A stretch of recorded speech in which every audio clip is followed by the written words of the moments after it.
Bueno, vamos a ver algunas cuestiones de claves de identificación de especies o de familias o de lo que sea.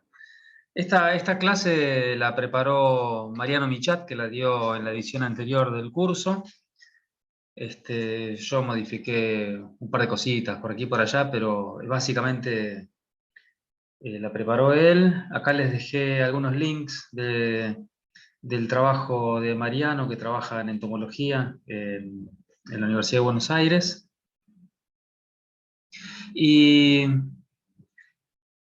vamos a ver un poco de cómo se hacen las claves para que sean más útiles y más efectivas. Y las claves también lo que vienen a hacer es de una comunidad de especialistas, somos nosotros. Lo que van a hacer ustedes, los taxónomos, eh, los que distinguen realmente las especies y están generando la información taxonómica en algún tipo de herramienta para que usen usuarios mucho más generales, que necesitan hacer inventarios, comparar cantidad de especies, detectar plagas, un montón de aplicaciones, ¿no? Y cualquiera de ustedes que haya tratado de explicar, si fue docente en un curso de donde tienen que usar claves, vieron que lleva mucho trabajo entender todos los caracteres y ver los detallitos que hay que ver y aprender un montón de lenguaje, ¿no? Es porque estos dos mundos muchas veces están un poco aislados. Entonces, la clave medio que es un puente entre estos dos mundos. Y bueno, esta frase es medio famosa, ¿no? De que las claves las hacen los que no lo necesitan, porque ya lo sabes reconocer, las especies, para quien no las pueden usar, queriendo decir que muchas veces le falta todo lo que necesitan saber esas personas para poder ir contestando las preguntas de la clave. El tema es que cuando una clave está bien hecha, esas herramientas están diseñadas para que cualquiera pueda, con un poco de tiempo, aprender las cosas. Bien. Yo creo que se los nombraba en algún momento la cuestión del impedimento taxonómico, que es esta cuestión de que hay tantas especies ahí afuera y son tan difíciles de distinguir, es tan técnico la manera de distinguir especies que hay muchos lugares donde la flora y la fauna es tan diversa que es imposible de manejar, de describir, y no hay gente que los pueda identificar a todos. Y un poco las claves vienen a suplir eso, ¿no? A suplir ese bache de conocimiento y por lo menos fraccionar los problemas en problemas más chiquitos, ¿no? Tal vez no llegas a especie, pero puedes llegar a género. Y entonces vamos a ver un poco cómo nos ayudamos con el tema de claves y siempre teniendo en cuenta lo que necesita el usuario de esto, ¿no?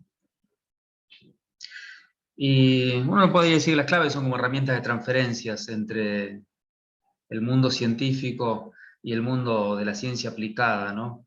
Para responder ese tipo de preguntas que hoy veíamos de plagas, de parásitos, eh, trabajos ecológicos. Bien, es un poco lo que Mariano había preparado para fragmentar este tema, ¿no? La diferencia en, no, qué son las claves y cómo se relacionan con otras cosas que hacemos en taxonomía, ¿no? Y ustedes tienen que pensar las claves como herramientas que la gente tiene que usar para determinar esos bichos o esas plantas raras.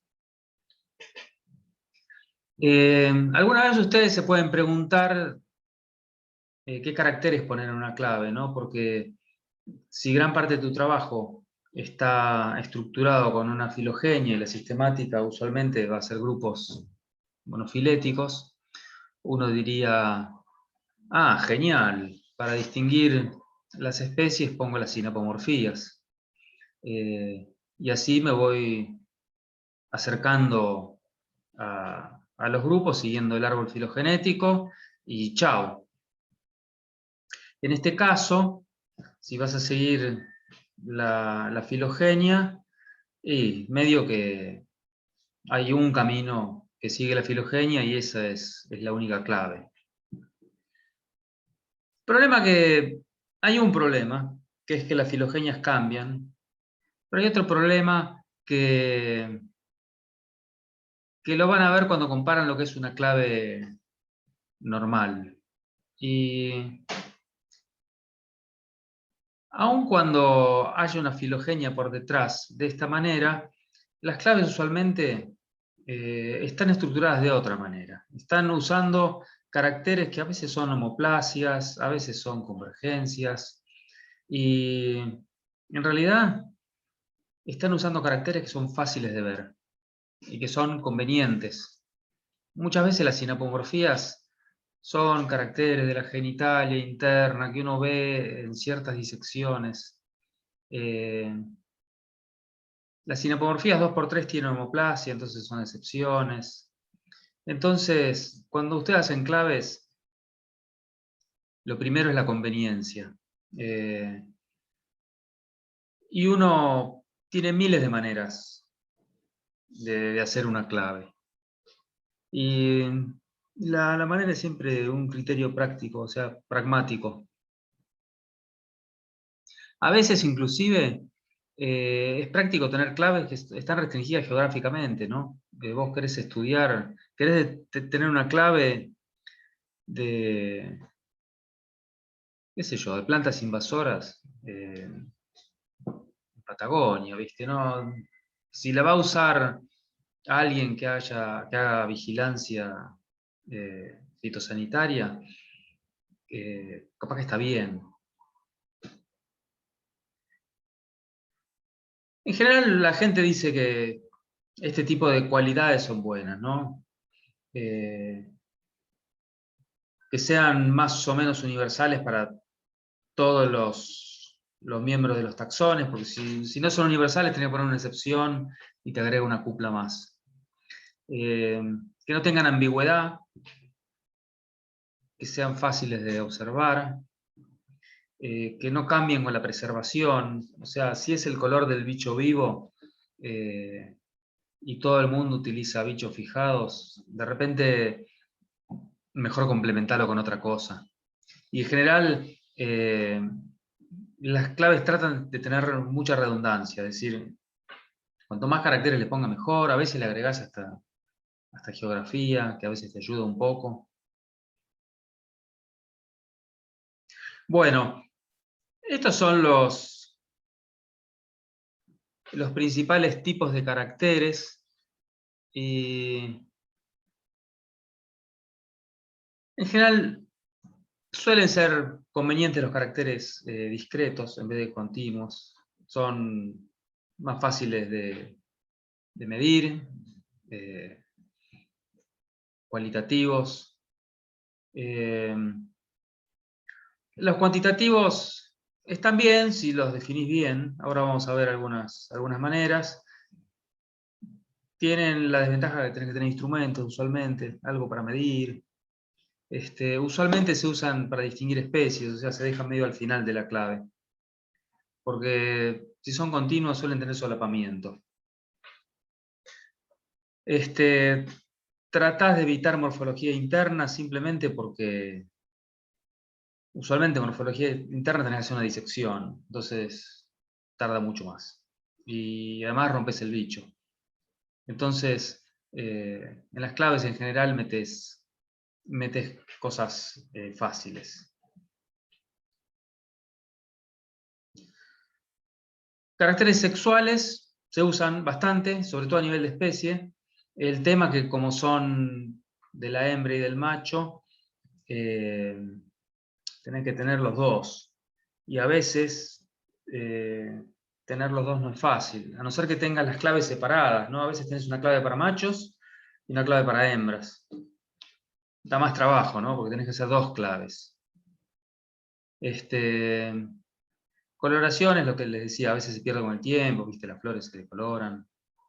Las cosas que son muy chiquitas, usualmente las evitás. Yo en una época había hecho una clave de arañas, que es la que más se usa.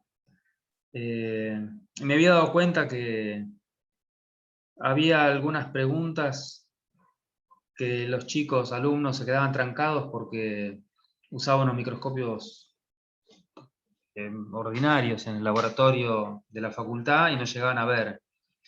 Y entonces yo empecé a calificar los caracteres que eran difíciles de ver, yo medio que lo anunciaba, le ponía una marca de cosas que eran difíciles de ver. Porque si tenés un conflicto entre algo fácil de ver y algo difícil de ver, y de repente le das más bola a lo que es más fácil de ver. Bien. Nosotros, si están en papel, usualmente son claves de acceso único, o sea que vos seguís un caminito. Si son claves informáticas, suelen ser de acceso múltiple. Ahora les voy a mostrar algunos ejemplos. Y acá Mariano nos mostraba que las claves se usan desde siempre. Estas preguntas numeradas, estas dicotomías, se suelen llamar cuplas. Y entonces el 1 te va a preguntar algo, en este caso dice 4 pétalos, y el 1' 5 pétalos. Son excluyentes. Cuando no son excluyentes, tratás de meter más características para que por lo menos la combinación sea excluyente. Bueno, si tiene 4 vas a parar al 2, y si tiene 5 vas a parar al 5, por ejemplo. Y así seguís una secuencia. Esta secuencia ustedes la diseñan para que sea eficiente y lo más fácil posible. Generalmente las preguntas más difíciles, de cosas más difíciles que ver, esa disección, la pones al final. Estas son las claves más comunes, ¿no? A veces tiene 1, 1', a veces tiene 1 y un guioncito, cosas por el estilo. Y este tipo de claves son bastante compactas en espacio. Esta es una alternativa que también es útil, que aparece un número entre paréntesis. Y acá lo que les dice es la cupla de origen. Si llegaste al 3 es porque te mandaron de 1. Porque a veces vos llegás a algo y llegás, lo determinás bien y te dice, tal familia es de Patagonia y tu bicho es de Iguazú. Decís, no, equivoqué en el camino. Entonces vas para atrás. Y es fácil ir para atrás cuando tenés estos indicadores, a ver dónde te podés haber equivocado. A veces, en vez de ser así, están puestas indentadas una dentro de la otra. Si tiene 4 o 5 pétalos vas a esto, si tiene esto, alguno de estos dos y así. Esto se usa en claves cortitas porque ocupa mucho espacio. Y estas son pictóricas, también ocupan un montón de espacio, así que en general se usan para claves cortas. Lo bueno de esto es que o bien en los caracteres te los van ilustrando, o bien a dónde llegás te muestra algo para saber que llevaste bien. Y estas son lo que hay detrás de una clave interactiva. Una clave interactiva está basado en una matriz, como si fuera una matriz filogenética, pero una matriz de caracteres. Esto está por detrás, ¿no? O sea, vos esto seguramente no lo ves. Y esto sería, ¿no? Uno lo podría poner en forma de una tabla en una publicación, pero nadie lo hace, porque ocupa demasiado espacio. Se usan en programas o en sitios web, donde vos tenés caracteres, todos los caracteres están acá listados, en general están agrupados, vienen de cabeza, tórax, patas, ese tipo de cosas, con los dilemas, o sea, esas cuplas. Y cada vez que cliqueas uno, acá te pone todos los taxones que satisfacen eso, y acá te deja los remanentes, que serían los excluidos. Y la idea es ir tildando caracteres de acá, cosa que esta lista se haga lo más chica posible, hasta llegar a que sea una sola, y ahí terminaste. Esta es una, por ejemplo, que estaba buscando ayer, y es para determinar plagas en Estados Unidos, ¿no? Estos bichos que son potencialmente peligrosos, tiene una clave en el sistema Lucid. Estas pueden buscar en el Lucid Case, googlean y hay un montón de claves. Los servicios sanitarios tienen muchas claves así. Y bueno, acá la complementaron con imágenes. Entonces, fíjate, yo me salté la cabeza. Puse que los semiélitros son de una manera, como indica esta foto con la flechita, o que son de otra. Cuando tildo acá, me dice, y podrían ser cualquiera de estas, pero estas no. Y así vas agregando caracteres hasta que llegas a una sola acá.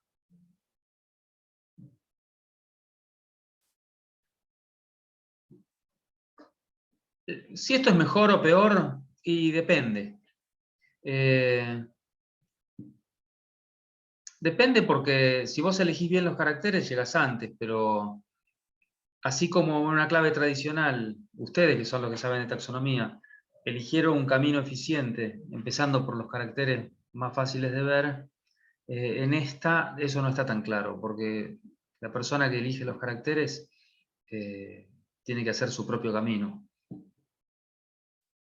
Obviamente, una vez que tenés cancha en usar esa clave, ya sabés qué es lo que se ve mejor, ¿no? Bueno, llegás por cualquier camino. Y usualmente lo que es el glosario, todo eso está en un sitio web, ponele. Y estas claves vienen también en celulares, ¿no? Son apps del celular que te bajás y funcionan en el celular. Bien.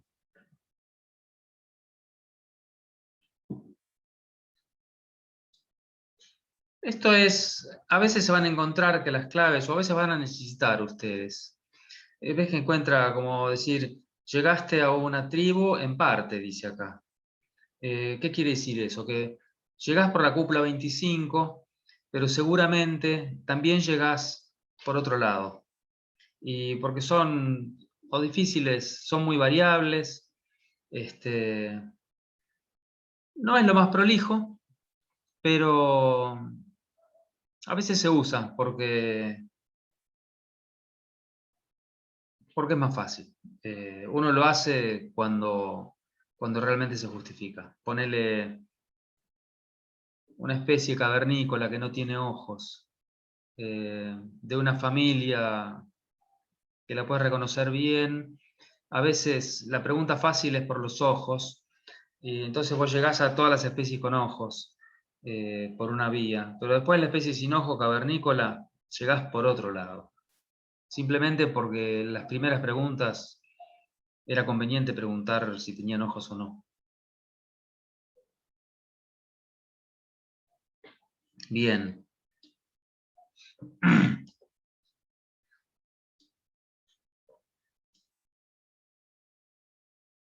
Bueno, el tema de las figuras es fundamental, ¿no? Porque yo acá Mariano puso un ejemplo donde si vos describís con palabras si este esclerito llega acá o no llega, viste, escribirlo es difícil, leerlo es difícil, imaginártelo es dificilísimo, pero si lo mostrás en un dibujo pintado de colores, sí, ya entendí. Las claves tienen que estar bien ilustradas. A mí me gusta ilustrar las claves con especímenes reales, o bastante reales, más que cosas muy imaginarias, como demasiado abstractas. Estos son ejemplos de dibujos en claves, que son bastante realistas. Estos son de insectos. Acá están grisados para mostrar específicamente lo que te están preguntando, a veces se complementan con flechas para entender bien. más grisado para saber de qué estás hablando, flechitas. Esto es útil. A mí me gusta mucho este estilo también, donde tenés en un lado las preguntas y justo al lado la imagen que tenés que mirar. Eso a mí me gusta mucho y me gusta más todavía cuando al ladito de la figura dice la familia que está ilustrada ahí, o el género inclusive. Aunque sea un ejemplo, está bueno tener el nombre ahí puesto.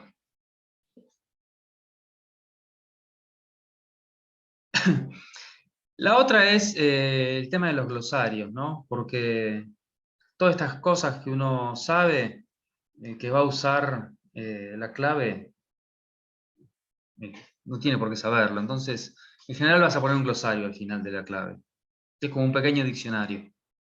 No solo de palabras morfológicas, sino qué querés decir con anterior, apical, basal, que 2×3 no es intuitivo para la gente. Y esto es algo importante, ¿no? Que a veces nosotros estamos usando una clave y en realidad hay que tomárselo como una sugerencia, si vos la estás usando de veras, porque de veras querés determinar bien el bicho, llegás a un lugar y después lo tenés que confirmar. Yo, cuando, digamos, entreno a los estudiantes para hacer claves, los mando a confirmar a las descripciones. O sea, se bajan los papers, ven la descripción taxonómica, comparan y ahí confirman. También se puede confirmar con material de referencia.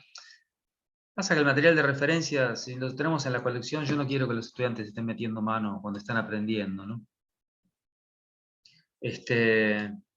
Así que los papers están bien.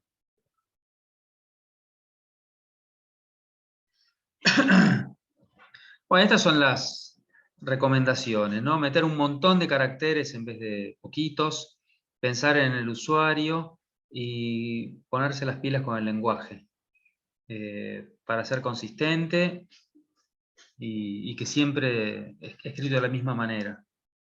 En general se recomienda dividir en partes iguales. En vez de hacer una pregunta para acá, otra para acá, otra para acá, y siempre te queda una especie, una especie, una especie, y el resto, esta tiene 20 pasos y esta tiene 16 pasos. O sea, siempre dividir en cachos es más eficiente. Eso puede estar en conflicto con que los caracteres sean fáciles o difíciles, ¿no? Esto es lo que les decía. Si pones un solo carácter, es más débil que si pones unos cuantos caracteres. O sea, esto de la redundancia está bueno. Esto es fundamental, meter primero las preguntas fáciles, ¿no? Primero se empieza preguntando las cosas fáciles y se termina con las difíciles. Porque si no, la gente se tranca al principio y es súper frustrante.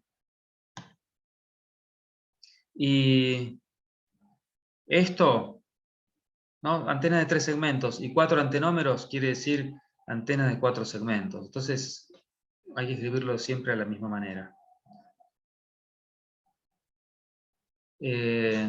Bueno, cosas que se vean fácil, cosas que no se alteren. Presencia y ausencia son buenos.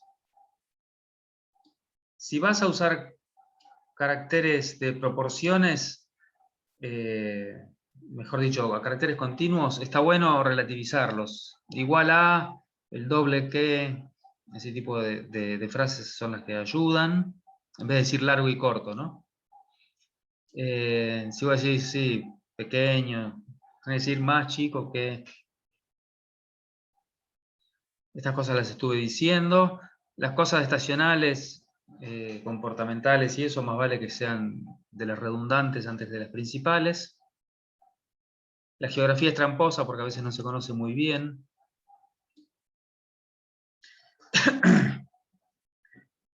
Y Y esto del testeo, ¿no? Si van a hacer una clave, conviene dársela a alguien para que la pruebe.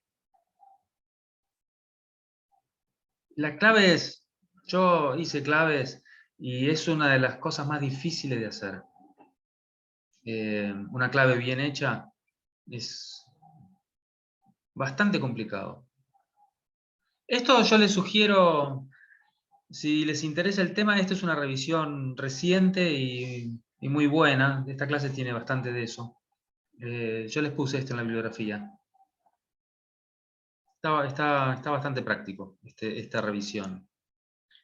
Acá hay otra bibliografía que le puso Mariano, y estos dos son los que yo les puse. Bueno, este es el libro, y esta se la puse en el sitio web.